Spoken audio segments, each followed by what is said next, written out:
put it on, maybe we think, put it on YouTube afterward or something. Okay, yes, but this I is will figure out how to get it up there. But this is the internal meeting today. Do we have external guests today? This is external. It's posted externally also. Okay, today, for today's meeting, yeah. Yeah, so yeah, this is our inaugural USF meeting. So what we really want to do is work with the community to get review, feedback of all the USF specification on GitHub. And we were thinking we would do a tops-down approach. So if you look at the USF stack, we have the payload interface, underneath which is the platform orchestration layer. Then we have some configuration, including the YAML-based configuration, and then we sort of the external interfaces bottom out with the scalable FSP. And so in the spirit of that, we're going to start today with the universal payload. And even within that space, we have a backlog of some topics that our community manager, Mickey Demeter, put in the meeting invitation. And so, yeah, I think that's what we want to do. And then maybe I'll let Mickey, who's sort of coordinating this meeting overall, talk through some of the logistics, and then introduce the technologist who's going to lead today's discussion. Okay. Yeah, so everyone, in case you didn't know, we have a new mailing list that was created out there, and we have our calendar posted publicly. I will, in the minutes, I will send out the universal scalable firmware mailing lists. We currently have discussion, announce, and RFCs.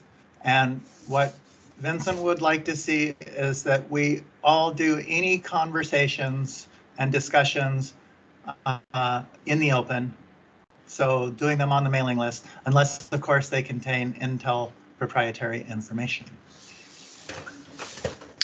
And then we're going to talk about the universal payload. So is it, I don't want to wreck your name. How do you say your name? Yeah, my Guo Dong. Yeah, let me share. Okay. Sure. Yeah, before we get started, just one question. So regarding to mailing list, so is everybody needs to kind of subscribe that mailing list individually, or lots of people have been added into that group already by default today? So I think Vincent added a few. I added a few, but we didn't get, I know we didn't cover everybody. Right. If you do others. Yeah, I think, yeah, feel free. Yeah, Mickey, I think you can add. I mean, you can send an email to me and I can add them. Yeah, okay. You know, if you still email me, I will add you, send you get an invite sent out to you. Yeah, since this meeting is being recorded as a courtesy to other people who could not attend, maybe let's be succinct and clear, maybe provide the links. Mickey, do you know when we record, for example, if you put something in the chat window, would that become part of the recording? I don't believe it does, but I'm going to do it anyway. So this way, I want to make sure like everybody knows what the GitHub is, like be clear, put your email, like if they want to join mailing list, let's provide the clear instructions on that, right? Yeah. Okay. The reference for the future. Yeah. Before this meeting, there is one open issue in the USF issues. They mentioned we missing the definition for the bootloader. Previously, in this picture, USF picture, we have a payload. We also have POR layer, also have SOC FSP layer. So we need a name for the POR layer plus the SOC layer. This layer, if plus them together, it would be Slim boot or car boot, I think. But we currently are using the name bootloader. looks someone think bootloader might be OS loader, grab, or something like that. So we need to give a clear definition. Yeah, I guess that this is not a new issue. When first I remember I joined IoTG when we kind of discussed the bootloader concept, because at that moment that is a kind of narrow concept. Bootloader means something between the BIOS and the OS, which has been used to load the OS kernel to boot the OS, right? So from that angle, that is what traditional bootloader. But later on, since we start to extend that part to be more doing the platform visualization and go deep down into the platform and the silicon visualization included as well, like core boot and the slim bootloader.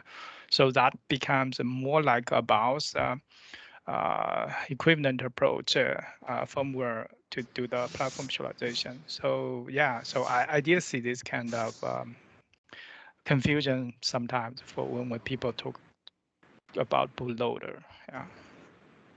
Yeah, maybe lately, if we still want to use the bootloader, we can define the bootloader is part of the boot firmware before hand to OS and the payload. So are you creating an open list issue so we can capture all those good comments so we make sure we address them? Or do we have somebody taking notes on that? I am taking notes. Okay, perfect. Just So make sure if we you don't could- cover and- detail. Right, and I will go back through and make a more concise one going with the recording so that we don't lose anything. Thank you. Thank you. Okay, now back to the universal payload overview. Maybe some one don't know well about the universal payload. I will give an overview. So later we will have a separate section talk about the more detail. This is the agenda. I will talk about the payload overview and give the BKM why we want to have a universal payload. And the universal payload spec. We will mention the universal payload image format, entry point, and the handoff state and the handoff information. We also mentioned the main open issue related with the universal payload.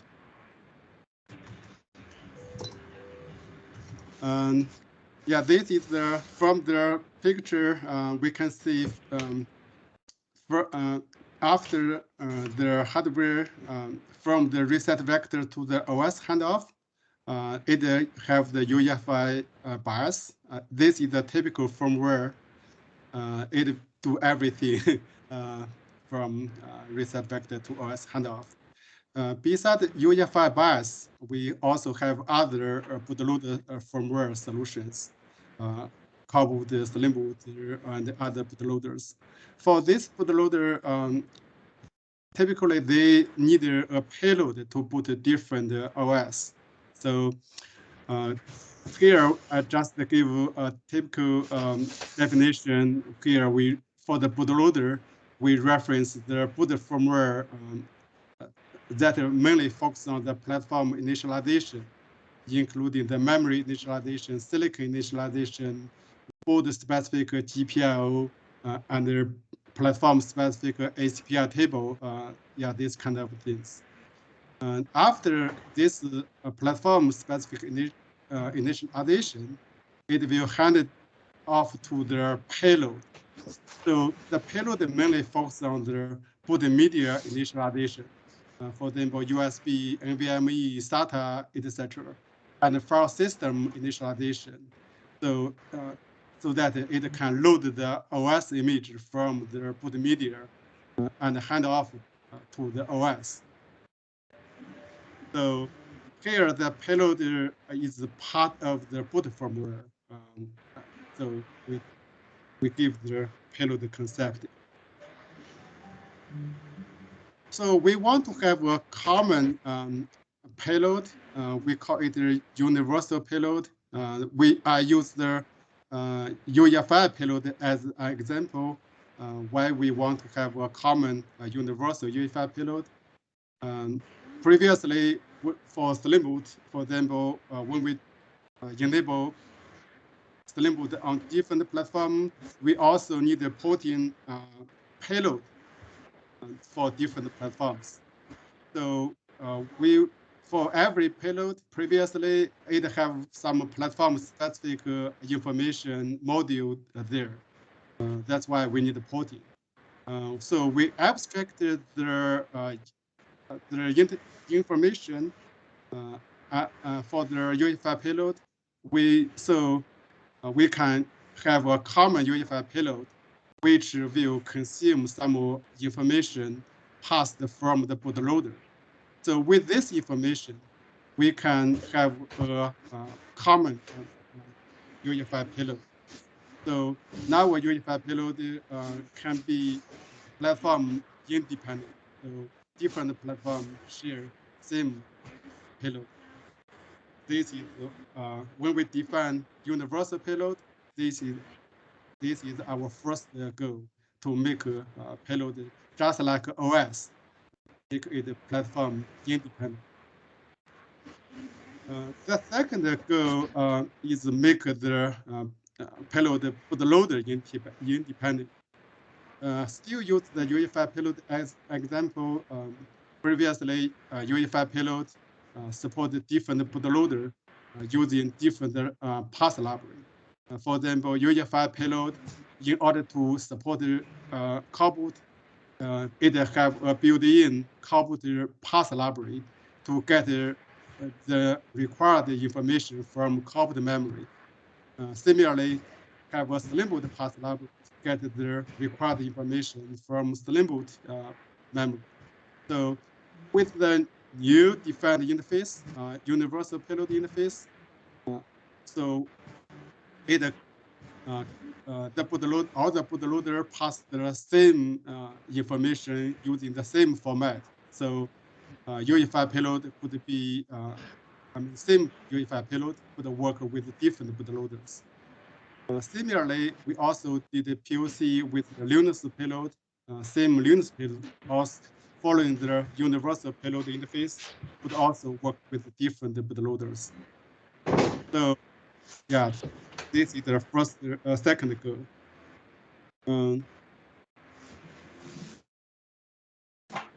With this, we defined the universal payload specification. Universal payload spec now is a part of the USF spec. USF spec current version is 0.7. So the interface that defined is here. The universal payload API. It defined between the payload and the POL layer. So with this spec, we also did a POC using UEFI payload, Linux payload, also two bootloader, Slim bootloader, and Coreboot. So now two payload with two bootloader, they could work each other. I will go over the main pointer for the current spec defined. First is the image format. For the payload, we defined the image format to use the ELF format. Since ELF, we tried different payload format.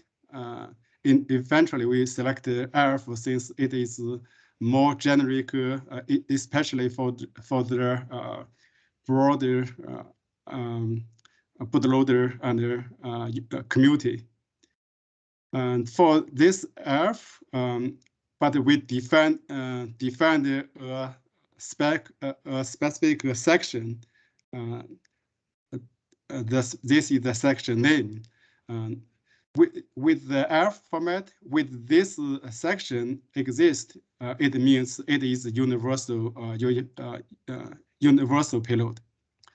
In this structure, it will have the spec version the payload confirmed to, also have the image ID, this kind of information. Also, it could have the optional section. For example, some platform-specific information the bootloader might pass to the universal payload. They could use this section. The section name, should be ask string less than 10 in the length. Detail could be found from the spec. Yeah, by the way, just want to add one point, right? So why we selected this ELF image format. So the basic, the initial implementation of the POC was kind of aligned using EDK2 FDFV format and utilized the PECOP format as well. So, but when we initially posted this information on the GitHub, we got feedback from the community. Lots of folks are saying in the open source community, our format is more popular and may support different architecture. They have some requests saying they may prefer our format better. So that's kind of some background information why ELF was selected for the preferred format for universal payload here. Yes, thanks, Nurs. And we also defined the ELF image entry point. We will the bootloader will pass one parameter to the payload. Currently, the parameter is the hub listener pointer. So this is a simple one. And for the bootloader, before they pass the control to the payload, the spec defined the state. The bootloader need to complete the memory and silicon initialization, need to complete the PCI enumeration, also define the requirement for the bootloader on the stack, interrupt some registers also mentioned, page table, this kind of information. So with this information, platform specific information initialized, so the payload could be do the common things. It doesn't depend on the platform.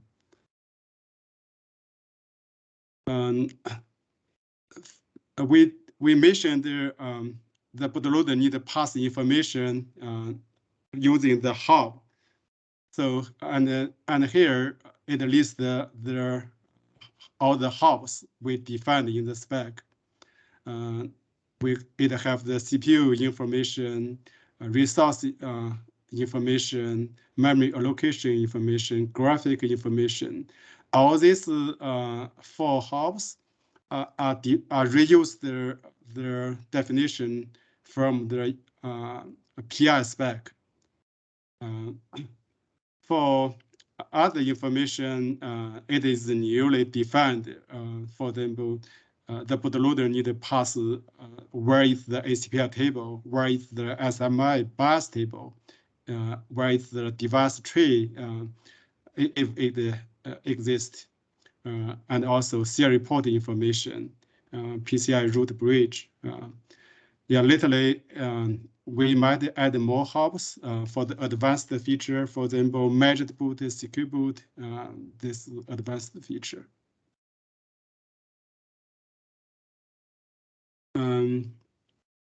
Here are the summary.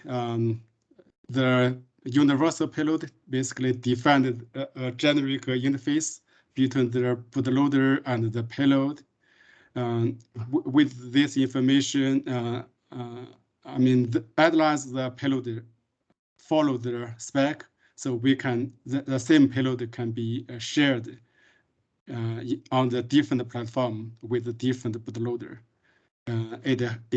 So if we have more bootloader and payload following this spec, so user could have more choice for their use case to use different bootloader combined with different payload.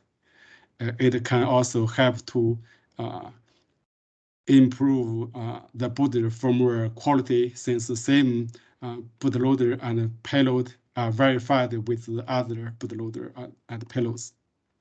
Also, it is simplify the boot firmware enabling, since, for example, if we enable a new platform, we mainly focus on the bootloader enabling, since the platform now is platform independent.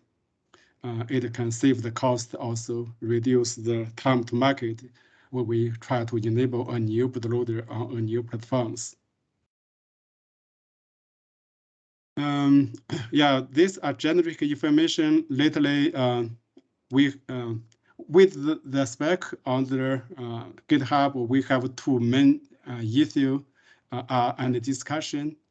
One is recommended to use E820 style memory map to report the memory resource instead of using the hubs, resource hubs. I think now we are working on it. We are generally agree with this suggestion. Yeah, I think we will update the spec soon on this issue. The second one from the community, yeah. How is the pointer to the E820 table provided?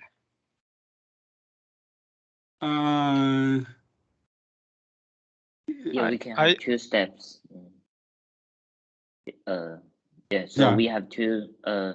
We like to do that in two steps. First, to just address the E820 concern. So we are working on some POC code to convert the existing resource hub memory allocation hub to array. That array is like a memory map. It will describe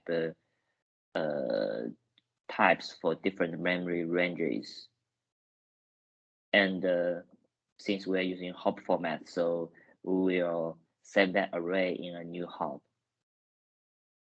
Okay. And yeah, and for the second concern, the hubs should be self-describing structures. Yeah, we are also evaluating different data formats for describing the information that was currently described by hub. And I think if we look back the agenda, Zhiguang will talk more about that. Yeah, we will have a separate section talk about the new format, why we use that, what select that one. We need more feedback from the community on this topic. Yeah, I think this is the overall overview. Any question on the universal payload?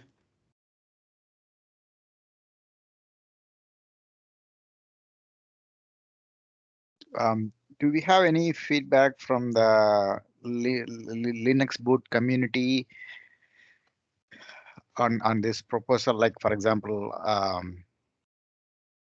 earlier Gao mentioned about putting that payload info in the ELF section and things like that. So is the Linux boot community agreeable to that? Yeah, here is the other issue in the GitHub. Now we have none. For the hub, should use this one. This one is no, not this one, not this issue. Which issue? I think for Linux boot thing, right now, I guess this part is still not fully adopted by lots of other boot solutions. Like most of the boot solution today is still using traditional Linux boot protocol to boot Linux kernel or using UEFI interface, right? This is the kind of thing. So I guess at this moment for Linux payload, I guess yeah, we need more feedback from that community to give feedback on how it looks like, and does it work for them, or anything they want to suggest or recommendations. So that part, we just did POC on our side to prove the concept, the same thing could still work, right? So, but they need to engage with people from the community to get more feedback. Yeah. But on the other side, they have some other folks focusing on putting Windows on top of Linux, right? Using this same UEFI universal payload concept, they actually are doing something to basically enable Windows on Linux. So this is kind of maybe a virtualized boot kind of payload solution there, but this is kind of also a usage model that the universal payload could cover there, and in that that may not be the same as the boot Linux, but is kind of another use case we need to consider as part of the how the universal payload can be used. Yeah, definitely we need more feedback on the new changes lately. Now, for us, we mainly focus on these open issues and other minor changes maybe lately. For the main feature for the universal payload, we may try to enable a measure boot and a secure boot for the universal payload.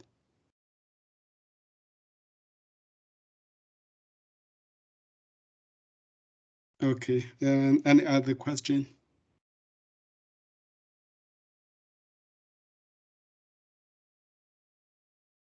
Can you scroll up to the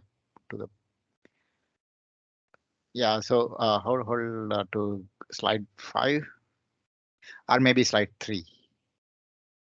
Okay, I think slide 5 is also good. So I'll actually go back to slide 5. Sorry, so that was so in this picture, and on the right side picture, you have core boot, slim boot, loader, and then you have piano core there, right? So yeah, is this referring to the PI phase?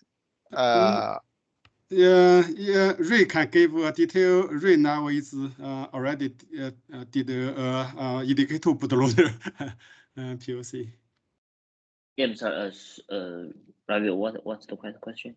The question was He wants to know more detail about the EDK2 bootloader, Ray. What is the Tiana call mean here?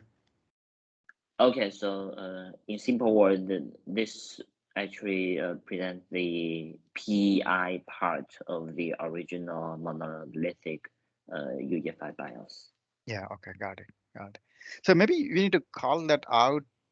I don't know if that's it's better this way or that way. So maybe calling it as it's a PEI, because otherwise it may be the whole EDK, like a full UEFI launching another UEFI payload on top of that.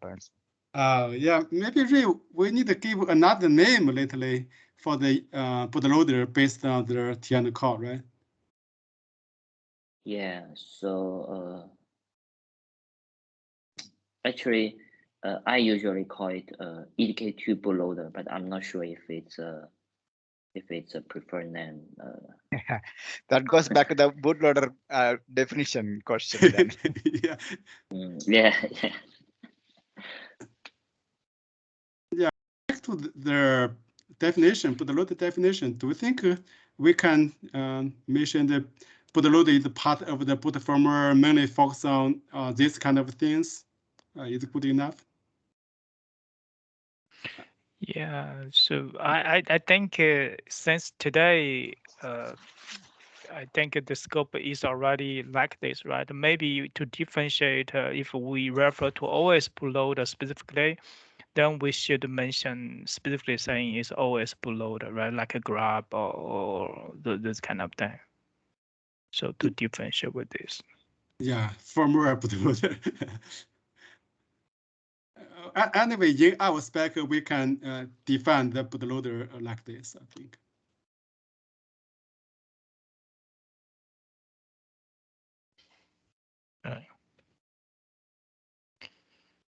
I think this one is aligned with the core boot as well. Like core boot also has the kind of layer between bootload part and payload part, right? So yeah, we just give a name. But it's not aligned with the EDK2 community or traditional UEFI community model. So when they hear the word bootloader, they assume OS loader like grub. Oh, we can define a new name that includes the mentioned POL and the SOC abstraction layer. But to be frank, when you're talking about this bootload concept in other world like ARM, like or RISC-V, this kind of other architecture, normally people will refer to this full initialization thing. So basically doing the full platform initialization, that's a scope. Yeah.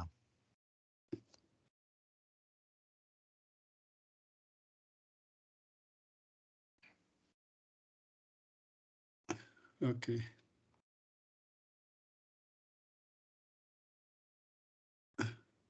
Okay, for the payload, any other comments? I think we are good. So basically, I think for the payload part, we have several dedicated session afterwards, right? So talking about the individual piece, for example, those self-describing data structure will have its own topic, and also when this universal payload talk with different bootload solution, we might also have a separate talk on those like core boot, slim boot things. So I guess here we also want to collect feedback from the whole community on what kind of information they want to discuss, let's say regarding to the universal payload, right? Since this forum is it's a USF forum, so USF payload is like a universal payload is one part of it. So so sometimes I think we will collect this information when they want to discuss, so we can schedule those and when we have enough topic to cover there, so we can have dedicated session for the payload part, right? So otherwise, maybe we can have some other folks as well focus on different topic to cover the different USF stack portion. Yeah, if there is some comments from community, they could also file the issue in the comments in the GitHub issue. Yeah, that makes a lot of sense, Go. Probably one of the things now that this community meeting is kicked off, we can do some cross-posting, like to the Linux boot.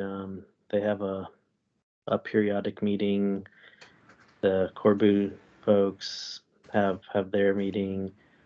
We can cross-post to the EDK2 dev list, and then tell folks, telegraph the agenda. Hey, these are the areas. And so people can then maybe attend sessions that may impact their technology layer. So yeah, I think definitely we want to solicit that type of perspective from others. Yeah, which list did you want those cross-posted to? Linux boot, core boot? Yeah, I think Linux boot, core boot, EDK2, and then a slim bootloader list. Is there a mailing list for slim bootloader? Yes, we do. Okay, yeah, I think those are the, and if I recall, when at the inception of this document, we sent a message to their mailing lists, but that was prior to us having this venue where we could talk. So we could even reprise those those mails with now this information on this meeting. So, Mickey, do you have a centralized information so that we can just use the same to send it to different mailing lists? Like, for example, Slim Boot mailing list, if you have existing like a message like that, we can just send those information so people know if they are interested how to join and how to attend this meeting, how to discuss these topics and bring propose new topics, right, when required. I don't have anything yet. Okay. This just started, and I am just new to this, so. Oh, okay. So that's why I took down which ones to be cross-posted to. I would also like to know if there are specific people that I should reach out to and invite to the mailing list. Yeah, definitely. That right. are, so I that are think, outside of Intel. Yeah, definitely. I for example, I know in the EDK2 mailing list, people, there are a couple of people from 9-element, they are discussing the UEFI payload and trying to enhance and trying to address their issues, right? So I think they could be very good candidate to be invited to involve here. Since we are going to trying to use the universal payload to address this issue, right? So yeah, a couple of people, and I can also try to let those people know, since I'm still the reviewer and Gao is the maintainer of the UEFI payload on EDK2, so we can actually refer provide reference to those people so that they can get engaged maybe in this group, right? Feel free to connect them with me, and I will see what I can do. Okay.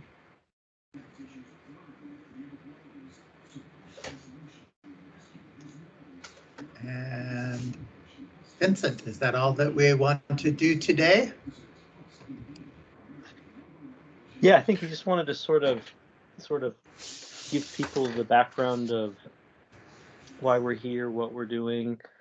But yeah, I think now that we have sort of this base camp established, probably the next step is to sort of advertise it. If people are interested, maybe they can read the minutes and listen to the discussion to get a flavor for the type of deliberations we're doing. But yeah, I don't think we need to go too much further. And then I guess for journaling the minutes, I guess we have a few options. We could just post a markdown file of the minutes to the GitHub. I see some communities use Google Docs, but Google Docs are not universally accessible from all geographies. So we'll figure out some way to, I guess, journal this. But yeah, I think this was kind of, I think the initial goal was to just, establish the base camp here, which I think did a great job, Mickey. And then, Will, thanks for leading the first discussion. But yeah, I think that was the mission for today. Yeah, Mickey, thank you for organizing all these things. Yeah, so basically they have some logistic things around this one. I don't know, like for example, how often we have this meeting is bi-weekly or monthly? How is that set today on this kind of? Currently, Vincent had me set it up for bi-weekly. I see. Right. I was sort of thinking, take some of our UPL discussions we were doing and just sort of do them in the open, because it's an open layer of software, and it's great if others can, even if the first few meetings are mostly the Intel actors working on this, people can see sort of the house under construction. But yeah, we really cloned what was the UPL series and made it open, and now I'm generalizing it to be USF. So I think that's great feedback for today, even if folks think we should do a slow start, i.e. monthly, or a fast start. I think Mickey's open to that feedback also. Don't look at any of this as cast in stone. It's really, can we show, again, the house under construction is what we want to do. And if there's too frequent or not frequent enough, if that impedes the mission of making progress, I think we're all open to that feedback. So yeah, feel free to raise your hand here or offline relative to that point. Yep, I know how everybody is. More meetings does not help. If there is some topic from the community they want to present, they know from the page how to send their topic to right? Yes. Okay, Yes, I'll cool. be adding some information to the USF GitHub main README that shows up there when you end up on the page. That will tell you how to subscribe to the list, but also how to reach out to me if anybody would like to present. Cool. Yeah.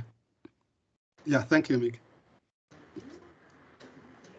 Yeah, and in the absence of any other mechanism, we're kind of leveraging some of the code first process EDK2 has, where we sort of inverted the standards process where you can even make proposals outside of the standards with some companion code samples for USF, right? So scribe it, envelope it with the Creative Commons.